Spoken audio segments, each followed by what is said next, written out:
सृष्टि किसने बनाया?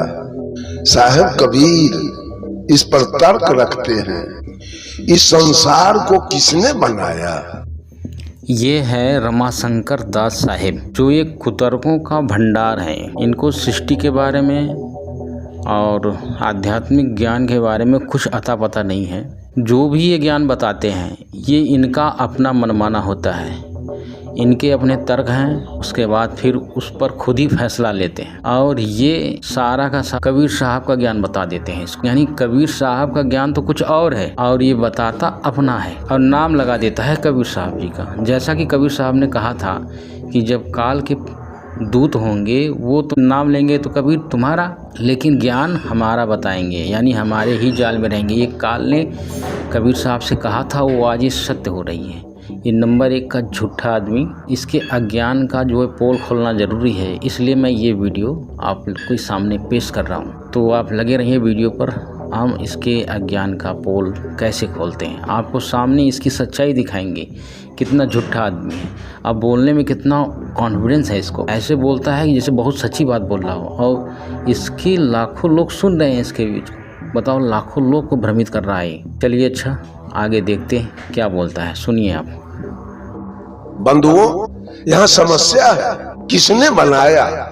साहब कबीर कहते हैं किसी ने नहीं बनाया। इस दुनिया को किसी ने नहीं बनाया। आदि का अंत होता है। अगर इस सृष्टि का आदि होता तो इसका अंत हो जाता। जब इसका उत्पत्ति होता तो प्रलय भी होता, और जब इसका जन्म होता तो इसकी मृत्यु भी होती। ये संसार अनादि है, अनादि का कोई अंत नहीं। इसको किसी ने नहीं बनाया। किसी से बस से बाहर की बात है दुनिया को सृष्टि करना। ये है कबीर सागर, संपूर्ण 11 भाग के हम आपको ले चलते हैं अनुराग सागर। अनुराग सागर ये पृष्ठ नंबर 13 पर जो ये रमाशंकर दास साहिब जो ये बोल रहे हैं कि कबीर साहब ने कोई सृष्टि रचना की बात नहीं बताई है, ये कोरा झूठ बोलते हैं। इनकी झूठ को मैं यहाँ पे दिखाने जा रहा हूँ, देखिए आप ध्यान से। कबीर साहब जी धर्मदास जी को बता रहे हैं। धर्मदास जी ने पूछा कि सृष्टि की रचना कैसे हुई, इसकी कैसे उत्पत्ति हुई, कौन उत्पत्ति कारक है। तो ये कबीर साहब जी ये बता रहे हैं, देखिए सृष्टि के आदि में क्या था। तब की बात सुनहु धर्मदासा, जब नहीं हिम ही पाताल आकाशा, जब नहीं कूर्म बरा और शेषा, जब नहीं सारद गौरी गणेशा। ये कबीर साहब जी बता रहे हैं धर्मदास को कि हिम पाताल आकाश कुछ भी नहीं था, कूर्म बरा और शेषनाग भी नहीं थे, और शारदा गौरी और गणेश भी नहीं थे। जब नहीं हत्ते निरंजन राया, जिन जीवन का बांध झुलाया। जीवों को फंसा कर रखने वाला ज्योति निरंजन भी नहीं था, यानी काल भगवान भी नहीं था, ब्रह्म नहीं था, काल ब्रह्म नहीं था। 33 कोटि देवता नहीं और अनेक बताओं का, 33 करोड़ देवता भी नहीं थे, और क्या बताऊं। आगे देखिए, ब्रह्मा विष्णु महेश न तहिया, शास्त्र वेद पुराण न कहिया। शास्त्र वेद पुराण की रचना नहीं हुई थी, ब्रह्मा विष्णु शंकर भी नहीं थे। तब सब रहे पुरुष के माही, ज्यों बट वृक्ष मध्य रह छाई। तब क्या थी, सभी रचनाएं परमात्मा के अंदर ही थी। तब सब रहे, यानी सब कुछ पुरुष के माही, पुरुष माने परमात्मा, परमात्मा के अंदर ही सब कुछ था। कैसे? बीच में, ज्यों बट वृक्ष मध्य रह छाई, जैसे बट के वृक्ष में बीज रूप में रहता है जो बाद में वृक्ष बनता है। तो इस तरह से कबीर साहब जी ये बता रहे हैं कि सृष्टि की रचना हुई है। सृष्टि के आदि में ये सब नहीं थे, बाद में उत्पन्न हुए। तो यहाँ रमाशंकर दास साहिब कोरी झूठ बोल रहा है, बहुत ही गलत बोलता है, लोगों को भ्रमित कर रहा है और अपने बात को, मनमानी बात को सिद्ध करने के लिए किसके ऊपर, किसका हवाला दे रहा है? कबीर साहब जी का। तो यानी कबीर साहब के विरोध में ही बोल रहा है। झूठ बोलने में ये बहुत ही महारत हासिल है इसको, जरा भी शिकन नहीं, जरा भी संकोच नहीं। हम आगे दिखाते हैं आपको, इसके आगे भी क्या कहा है कबीर साहब ने। देखिए ये है, ये सृष्टि की उत्पत्ति, थोड़ा ये भी जान लीजिए। सत्य पुरुष जब गुप्त रहाए, कारण करण नहीं निर्माए। यानी सत्य पुरुष माने परमात्मा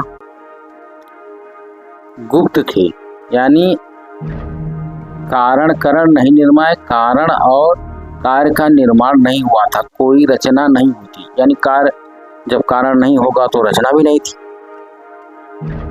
संपुट कमल रह गुप्त स्नेहा, पुहुप माहि रह पुरुष विदेहा। संपुट कमल, संपुट माने होता है असंख्य पंखुड़ी वाला कमल, रह गुप्त स्नेहा, उसमें गुप्त रूप से विराजमान थे। पुहुप माहि रह पुरुष विदेहा, वो पुरुष, वो परमात्मा विदेही रूप में था। ठीक, विदेही माने बिना शरीर का नहीं, वह शरीर जो हाड़ मांस की नहीं बनी है वो नूरी होता है, उसको विदेही शरीर कहते हैं। तो उसमें वो गुप्त रूप में है। इच्छा कीन हंस उपजाए, तो परमात्मा ने इच्छा किया तो आत्माओं को उत्पन्न किया। हंसन देख हर्ष बहु पाए, उस हंस आत्माओं को देख करके बहुत हर्षित हुए। प्रथमई पुरुष शब्द प्रकाशा, एक वचन से दीप लोक रच किन्ह निवासा, दीप लोकों की रचना किया और निवास किया। चार कर सिंहासन किन्हा, तापर पुहुप दीप कर चिन्हा, तो सिंहासन किए और उस पर जो है सिंहासन बनाकर के निवास किए। पुरुष कला धरि बैठे जहिया, प्रगति अगर वासना तहिया, सहस 88 दीप रची रखा, पुरुष इच्छा तय सब अभिलाषा। सबय द्वीप रह अगर समाई, अगर वासना बहुत सुहाई। अब ये दिखाने का मकसद क्या था मेरा? दिखाने का मकसद ये है कि ये जो इस फर्जी कबीरपंथी के चक्कर में लोग पड़े हैं, वो अपने आप को समझें, इसको समझें कि ये फर्जी आदमी है और अपने मनमानी बात को लोगों के सामने रखता है और लोगों को गुमराह करता है और अपनी बातों को सिद्ध करने के लिए कबीर साहब जी का हवाला करता है। यानी कबीर साहब का ये कट्टर विरोधी है। और ये कबीर साहब ने भी बताया था कि काल 12 पंथ चलाएगा, उस पंथों में तो लेंगे तो कबीर साहब जी का नाम, लेकिन सब ज्ञान गलत तरीके से काल का ही बताएंगे, यानी फंसाए रखेंगे जीवों को।